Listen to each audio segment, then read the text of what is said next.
नमस्कार, आप सभी का हमारे चैनल जय गुरुदेव उत्तराखंड में हार्दिक स्वागत है। आज आपके लिए यह वीडियो बहुत सारे प्रश्नों का उत्तर लेकर आया है।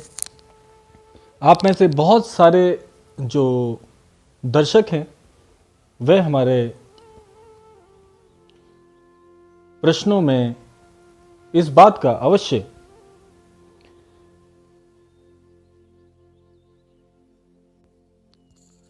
इस बात को जोड़ते हैं कि ऐसी कौन सी विधि है, ऐसा कौन सा माध्यम है जिससे हम महाराज जी को प्रसन्न कर सकते हैं। कैसे हमारे जीवन में महाराज जी का आगमन हो सकता है, कैसे वे महाराज जी की जो अद्भुत कृपा है वे हमारे जीवन में प्रवेश कर सकती है। तो आज इसी से जुड़े सभी आपके जो प्रश्न हैं उनका प्रति उत्तर दिया जाएगा और आशा करते हैं आपको ये वीडियो अवश्य पसंद आएगा। जो भी नए दर्शक अभी इस वीडियो को देख रहे हैं, कृपया हमारे चैनल को सब्सक्राइब करना मत भूलिएगा। तो आप सभी के सवालों में यह जो प्रश्न है अवश्य आ ही जाता है कि कैसे हम महाराज जी की कृपा की पात्र बन सकते हैं। इस बात को मैं कुछ इस तरीके से आपके समक्ष प्रकट करना चाहूँगा कि महाराज जी का जो पूरा जीवन है या महाराज जी ने जिस परिवेश को अपनाया था वह पूरी तरह से संतत्व से जुड़ा ही था, लेकिन महाराज जी की जो विधि थी या महाराज जी का जो अनुसरण का प्रकार था वह किसी भी एक घनिष्ठ संत से बहुत ही भिन्न था। आमतौर पर आप सभी ने जब भी आपके मस्तिष्क में साधु शब्द का उच्चारण जब आप सुनते हैं तो आपकी जो दृष्टि है उसमें एक ऐसे संत की या एक ऐसे साधु की वेशभूषा स्वतः ही आ जाती है जिसमें आप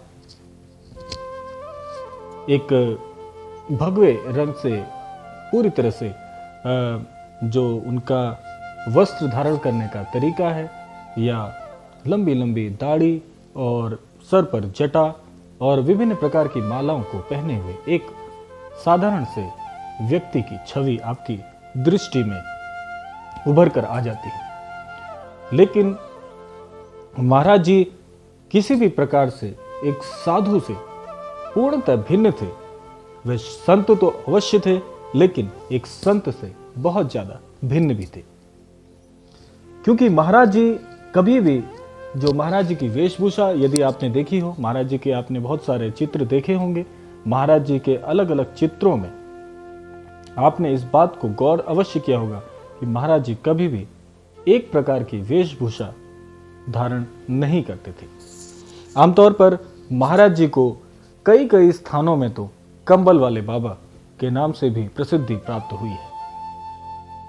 महाराज जी की जो वेशभूषा की यदि बात की जाए तो साधारण सफेद रंग की धोती, सफेद रंग का अंगोछा और जो अमूमन या अधिकतर या अधिकतम देखा गया है वह है महाराज जी का कंबल, जिस वजह से महाराज जी पूर्ण रूप से एक सरल, सभ्य और बहुत ही संतत्व को प्राप्त व्यक्ति हमें दिखते हैं। महाराज जी किसी भी प्रकार से कोई भी ज्ञानवर्धक बातें, महाराज जी की जो बोली भाषा रही है वह बहुत ही भिन्न रही है। महाराज जी का जो बोलने का लहजा था वह बहुत ही सरल था, बहुत ही मीठा था और महाराज जी की जो वाणी थी वह कानों को अमृत प्रदान करने वाली होती थी। महाराज जी के बहुत सारे जो वीडियोस हैं वे इस YouTube माध्यम पर भी उपलब्ध हैं, आप सभी देख सकते हैं। हमारी भी इस जो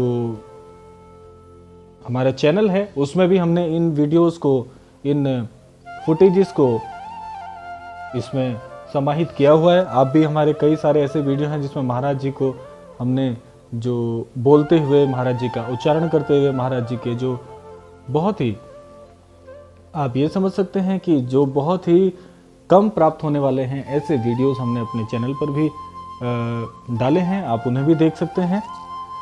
तो बात करते हैं महाराज जी की जो जीवन शैली थी वो बाकियों से कैसे भिन्न थी, क्योंकि महाराज जी पूर्णतः एक सरल स्वभाव के धनी रहे हैं।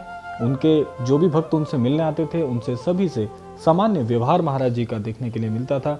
लेकिन सबसे खास बात यह देखी जाती थी जो महाराज जी को स्वतः ही रहस्यमय भी बनाती थी, वह यह थी कि वह अपने भक्त के आते ही उनके मन की बात को जानकर उन्हीं के समक्ष प्रकट कर देते थे, जिससे सामने वाला भक्त, सामने वाला जो महाराज जी के अनुयायी हैं, वह पूरी तरह से आश्चर्यचकित हो जाते थे और महाराज जी को नमन करना और महाराज जी के चरणों को पकड़कर उनकी स्तुति करना प्रारंभ कर देते थे। ऐसा इसलिए नहीं था कि महाराज जी इस रहस्य को किसी के समक्ष उजागर करना चाहते थे। महाराज जी की सदा यह भावना रहती थी कि वह अपने भक्त के समक्ष यह अवश्य बताते थे कि वह उनके सभी कष्टों को जानते हैं, उनकी स्थिति परिस्थिति से अच्छी से वाकिफ हैं। महाराज जी सदैव इस प्रकार अपने भक्त को अपना बना लेते थे। महाराज जी सदैव इस बात पर बल देते थे कि जीवन में सदैव सत्य बोलना चाहिए। अपने जीवन में सत्य को एक विशिष्ट स्थान देना परम आवश्यक है। महाराज जी ने इस बात पर भी बहुत बल दिया है कि यदि जीवन में आप सत्य को अपनाते हैं, सत्य बताते हैं और सत्य की राह पर चलते हैं तो स्वतः ही आपको सफलता मिल ही जाएगी। जीवन में परिश्रम को महाराज जी ने बहुत महत्व दिया है। महाराज जी सदैव कहा करते थे कि राम जी की तरह भक्ति करना बहुत महत्वपूर्ण है जीवन में।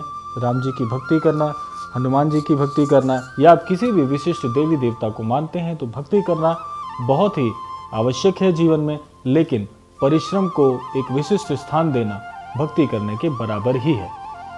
महाराज जी इस बात पर हमें जोर देने के लिए कहते हैं कि जीवन में परिश्रम का एक विशिष्ट स्थान होता है।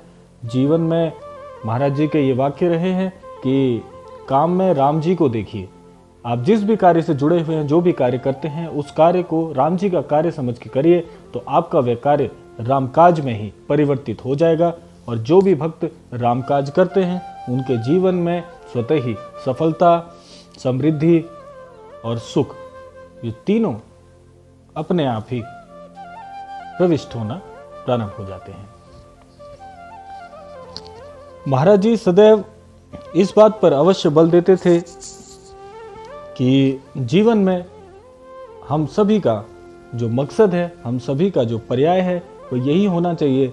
यदि हमारी सामर्थ्य है तो अपने सामर्थ्य अनुसार दूसरों की सहायता करना ही हमारा सभी का परम कर्तव्य भी है। महाराज जी सदैव कहा करते थे कि जीवन में अपने सामर्थ्य अनुसार सभी को कुछ ना कुछ अवश्य देना चाहिए। और यह तो आप सब जानते ही होंगे कि जो भी भक्त कैची धाम में महाराज जी के दर्शन हेतु आता था, महाराज जी उसे बिना प्रसाद पवाए कभी भी वापस नहीं लौटने देते थे। उनका यह पर्याय महज भोजन कराने या भोजन प्रसाद देने से नहीं था। महाराज जी सदैव इस बात से लोगों को यह इंगित करते थे कि अपने सामर्थ्य अनुसार सभी को कुछ ना कुछ अपने घर से, अपनी ओर से देना जीवन में समृद्धि लाने के लिए सदैव सहायक रहता है। तो आप अपने जीवन में महाराज जी से इस बात को सीख सकते हैं कि आप जितना भी सामर्थ्य रखते हो, आप अपने सामर्थ्य अनुसार, चाहे वह धैर्य से हो, चाहे धन से हो, चाहे कर्म से हो या फिर वाणी से हो, आप सभी प्रकार से हर किसी को कुछ न कुछ देने में सक्षम अवश्य हैं। यह कोई ज़रूरी नहीं है कि आपके पास धन की अधिकता है या धन की कमी है, लेकिन आप इतने सामर्थ्य अवश्य हैं कि अगर आप धन से किसी को सहायता पहुंचाने में सक्षम नहीं भी हैं तो आप अपने कर्मों से उसे सहायता पहुंचा सकते हैं, आप अपने श्रम से दूसरों को सहायता पहुंचा सकते हैं। तो महाराज जी का ये कहना था कि हर व्यक्ति किसी को कुछ न कुछ देने में अवश्य सक्षम तो है ही, और उसे ऐसा जीवन शैली में अपनाना भी अवश्य चाहिए। तो महाराज जी के यह जो स्वर्णिम जो वाक्य हैं उन्हें आप अपने जीवन में उतार सकते हैं। और आप देखिएगा महाराज जी की जो वाणी है, महाराज जी के जो शब्द हैं, यदि आप अपने जीवन में इनको उतारते हैं तो आपको जीवन में कामयाब होने से कोई नहीं रोक सकता। महाराज जी जीवन में सत्य के साथ साथ धार्मिक प्रवृत्ति को अपनाने के लिए भी कहा करते थे। महाराज जी कहते थे, आप किसी भी धर्म के अनुयायी क्यों ना हो, आप अपने धर्म के प्रति आसक्त रहिए, धर्म के प्रति जुड़े रहिए और सदैव धार्मिक कार्यों में अपनी सहायता अवश्य प्रदान करिए। इस बात को आप ऐसे समझ सकते हैं कि जीवन में यदि आपके जानकारी में कोई भी धार्मिक कार्य हो रहा हो तो आप उसमें अपनी जो सहायता है या उस धार्मिक कार्य में अपनी जो श्रम से आप जो भी अपनी सहायता स्वरूप कार्य कर सकते हैं उसे अवश्य कीजिए। वह धार्मिक कार्य में आपके लिए एक पूजा विधि के समान ही माना जाएगा। जो भी कार्य आप उस धार्मिक अनुष्ठान में करेंगे वह आपके लिए पूजा समान ही होगा, ईश्वर को नमन करने के समान ही होगा और ईश्वर के कार्य में आपका हाथ बटाने के समान ही माना जाएगा। अब इन बातों से आप यह तो अवश्य जान ही गए होंगे कि महाराज जी सदैव अपने जीवन में किन बातों पर बल देने के लिए कहते थे, और अब आपके उस प्रश्न का उत्तर मैं देने जा रहा हूं। महाराज जी ने सदैव इस बात पर बल दिया है कि जो भी भक्त राम जी के प्रति अपनी श्रद्धा रखेगा, हनुमान जी के प्रति अपनी श्रद्धा रखेगा और उनके बताए मार्गों पर और रामायण के अनुसरण के अनुसार जीवन में अगर उन बातों को जो कि रामायण में कथा स्वरूप कही गई है, विभिन्न जो रामायण में प्रसंग आए हैं, जो काव्य आए हैं, उसमें जो जो बातें रामायण में जो भी बताई गई हैं उन्हें अगर धीरे धीरे जीवन में शामिल करना शुरू करेगा तो उसका जीवन कल्याणकारी और मंगलमय स्वतः ही हो जाएगा। महाराज जी को जो सबसे ज़्यादा चीज़ें भाती थी जिससे वह अपने भक्तों से अपने जो उनका स्वरूप है, अपने जो संबंध हैं वह घनिष्ठ इसी प्रकार से करते थे कि आप सच्चे हृदय से ईश्वर की भक्ति करिए, सच्चे हृदय से महाराज जी को पुकारिए, सत्य के साथ अवश्य चलिए, तो आप पाएंगे कि महाराज जी सदैव आपके निकट ही हैं, वह हमसे कहीं भी दूर नहीं गए हैं।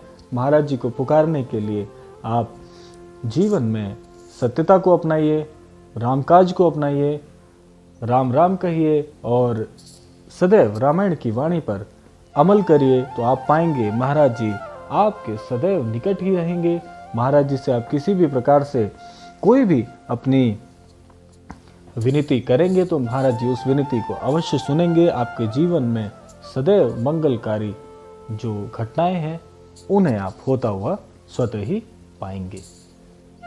तो इस प्रकार आप समझ गए होंगे कि जो भी मैंने आपको ये सभी महाराज जी से जुड़ी जानकारियां प्रदान की हैं, ये सारी जानकारी आपके जीवन में बहुत ही महत्वपूर्ण होने वाली है। जो जानकारी मैंने आपको उपलब्ध कराई है महाराज जी के जीवन पर आधारित हैं, इन्हें आप अपने जीवन में उतार सकते हैं। जिस प्रकार आप इन जानकारी को के आधार पर अपने जीवन में इन सभी जो मैंने आपको बातें बताई हैं इन्हें धीरे धीरे आप अपने जीवन शैली में उतारना शुरू करेंगे तो आप पाएंगे कि महाराज जी आपके निकट अनुभूति कराते हुए आपको जीवन में उनके अनुभव प्राप्त होने स्वतः ही शुरू हो जाएंगे। तो आज की इस जानकारी के आधार पर आप सभी से मैं विनती करना चाहूँगा कि जो भी भक्त महाराज जी के लिए यह सोच रहे हैं कि महाराज जी हमारे जीवन में कैसे प्रवेश करें, हम महाराज जी को कैसे प्रसन्न कर सकते हैं, तो इन सभी बातों के माध्यम पर आप महाराज जी को अपने निकट पा सकते हैं और महाराज जी के दर्शन अवश्य कर सकते हैं। तो आज के इस क्रमांक में इतना ही। आपको ये जानकारी कैसी लगी, अपने प्रश्न और अपने अनुभव हमें कमेंट बॉक्स में अवश्य बताइएगा। जैसे आज ये वीडियो आप सभी के लिए लेकर आए थे, इसी प्रकार आपके अन्य प्रश्नों के उत्तर स्वरूप अगले वीडियो भी हम इसी माध्यम से लेके आएंगे। तो आज के लिए इतना ही, मिलते हैं अगले क्रमांक में। तब तक के लिए जय श्री राम, जय गुरुदेव, जय उत्तराखंड।